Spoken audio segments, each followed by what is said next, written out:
Memphis beat SMU 62-59 on Sunday. It was a less than great performance, but Javon Quinterly saved the day for the second time in a 4-day span. Game-winning 3 against Tulsa on Thursday. Game-winning 3 against SMU on Sunday. So the Tigers are now 13-2. Big Bet Bennett, are you happy that Memphis is 13-2 or troubled that Memphis is 13-2, still only 44th at KenPom, nearly in the 50s at the net, and struggling over the past couple of weeks to beat either average or bad teams? No, I'm encouraged. And the reason is because regardless of what these other teams are doing that you beat, and you clearly want them to be successful and have good records so you have really nice resume building wins when it comes selection day, but you can't control any of that.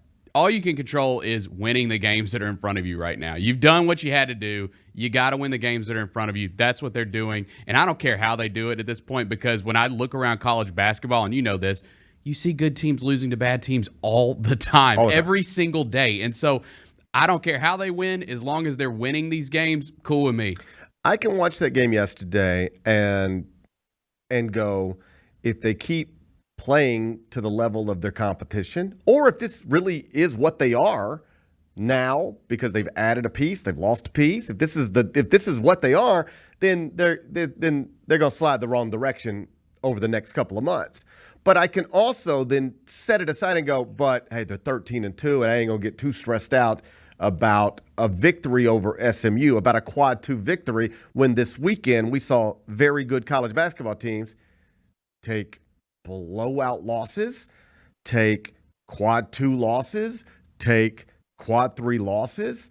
If you ever reach the point where you're complaining about winning, you probably need to readjust just a little bit. Right. You can be concerned by what you're seeing, but I'm in the business, particularly after you've challenged yourself so seriously in the non-league portion of your schedule and come out of it really well, then I'm just about celebrating the wins and counting every one of them I get and not stressing out about uninspiring wins or less than ideal wins, just being grateful that it's not a loss that dings up your resume.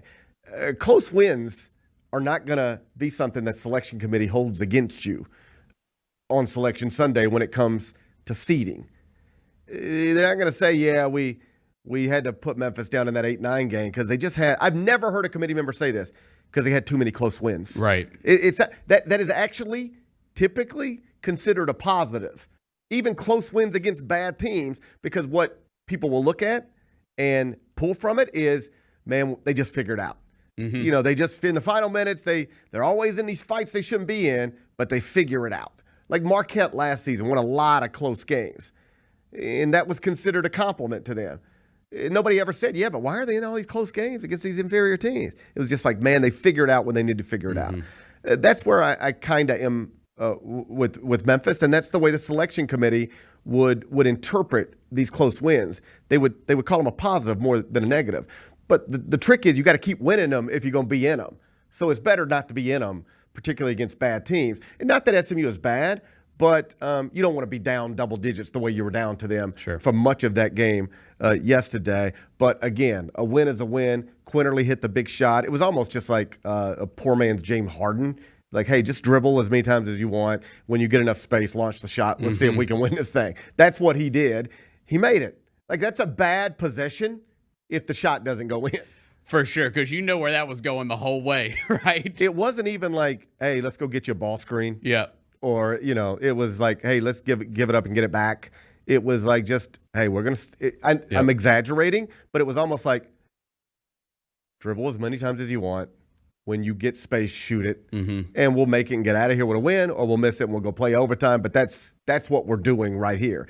He made the shot. He's made 2 of them in a 4-day span. Yeah, man. Really, really impressive stuff, the type of stuff that gets you going viral on social media. So Sunday was, broadly speaking, a good day for the Tigers, but the weekend was kind of rough because, as you noted, everything around them, connected to them, went poorly for them. Went to hell. It really did. I mean, their resume took a beating this weekend. Yeah, dude. It did. Memphis dropped 7 spots in the net on Saturday without even playing.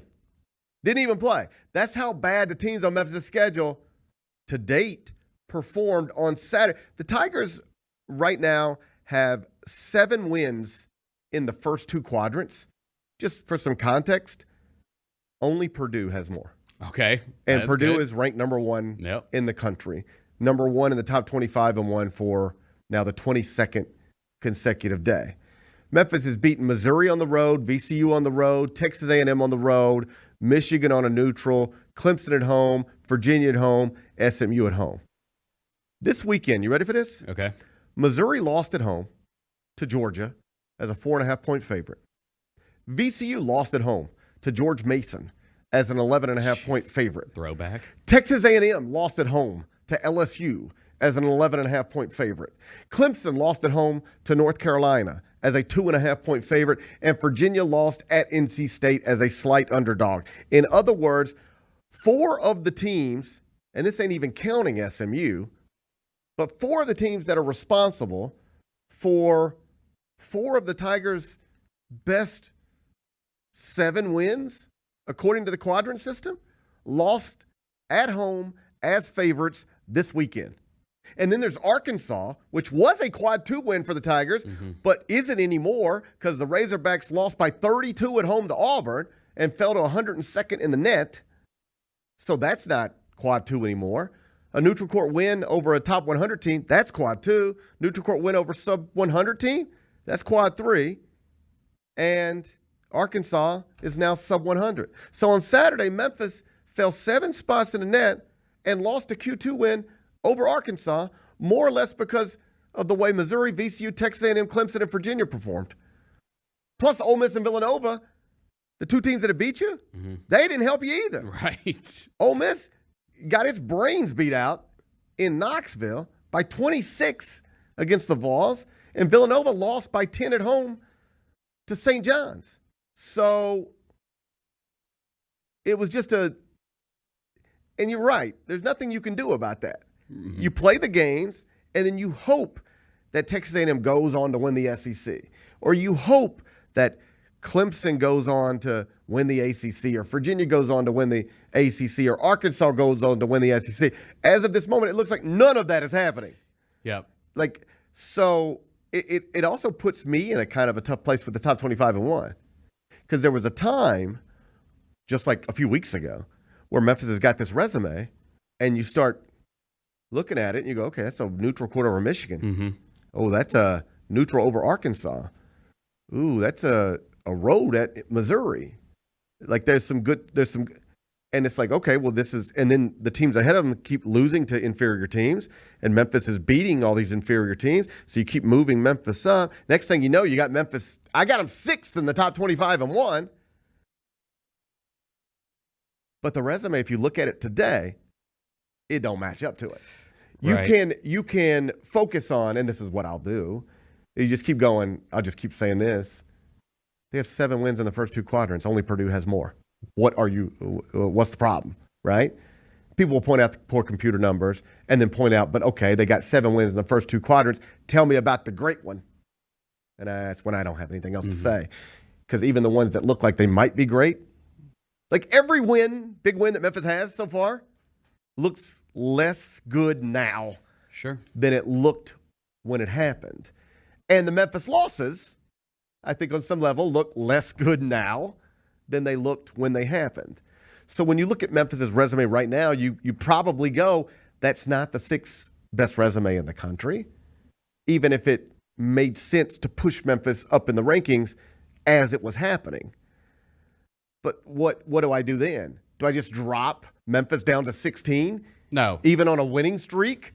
Because Texas A&M sucks and Virginia keeps getting blown out? Right. And Missouri can't beat anybody? And that's just not how rankings work in college basketball or football, right? Like, once you get there, you're kind of there if you keep winning. Once you get there, if you keep winning, you stay there. Yeah. So the way it will work, the way I'll handle it, and the way I'm assuming AP voters will handle it as well, is eventually Memphis will lose to one of these bad teams. They just will.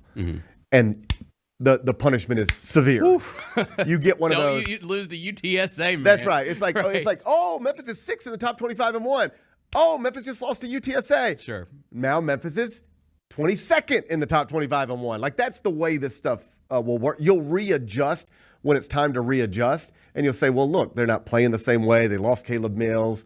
The things that look like great wins don't look like great wins anymore. And so you now that they've finally taken a loss, the winning streak's over, you more properly place them. But to your initial point, hey, you know how you avoid all that?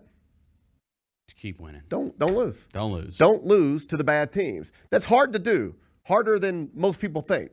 People assume you're just, hey, we're playing 10 bad teams in a row. You're supposed to beat all 10 of them. You're not, actually. Even if you're favored in every game. This is a stat I throw out every once in a while. I think it helps illustrate, because I do think most people look at a schedule, football schedule, basketball schedule. It doesn't matter. Mm-hmm. And you say, if we're playing 10 teams in a row that we are supposed to beat, we should go 10-0. You're not supposed to. You ready for this? This is the best way to illustrate that. Steph Curry. Every time he goes to the free throw line, what is he supposed to do? Make his free throws. Every time. Yep.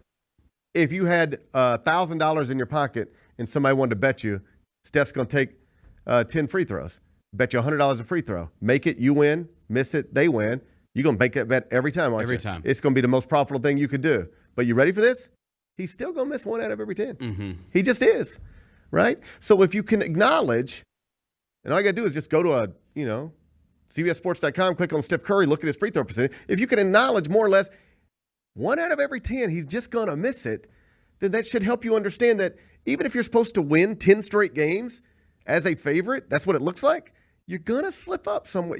Steph Curry misses a free throw sometimes. Mm-hmm. You're going to lose a game you're supposed to win sometimes. But you try to do it as few times as possible.